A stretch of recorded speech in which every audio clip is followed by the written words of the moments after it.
Ebla. King Misha. Kwa mganga sasa hivi. Vipi ndugu yangu, wewe ulivyonyima majibu ilikuwaje?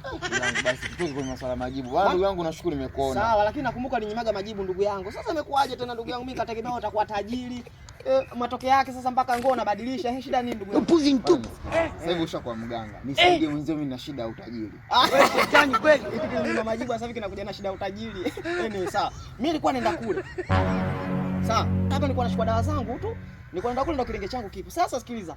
Mimi nitakupa masharti machache afu madogo tu ambayo yatakufanya uwe tajiri. Tafutie ng'ombe wa blue ndugu yangu. Alafu kisha upata ng'ombe wa blue, utatafutia tena menda mwenye makalio makubwa. Ukishapata tu njoo pale kilingeni kwangu pale. Mimi nitakusaidia ndugu yangu, sawa? Umesikia ndugu yangu, nitakusaidia. Mbona nikomoa ndugu yangu?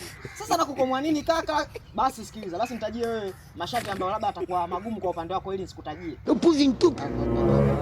Kuna kufanya fujo jeshini siwezi. Utakufa vibaya wewe. Sasa hiyo ndo nzuri. Hiyo hapo ndo nzuri, hiyo tena unafanikiwa sasa hivi. Hata Mungu anakuambia, kafanye fujo afu utakuja pale kilingeni utaniambia. Sasa hivi tu unafanikiwa, sawa? Mimi ngoja nikachukue dawa zangu pale. Nije hapa nifanye. Wewe nenda sasa tangulia kule jeshini kafanye fujo, utajiri unaupata ndugu yangu. Mbona nikataa mwanangu? Mimi nakukataa wapi ndugu yangu? Na nifanye nenda basi na mimi jeshini basi. Kafanye fujo basi, mimi nipo pale kilingeni utanikuta. Sawa? Ubaya.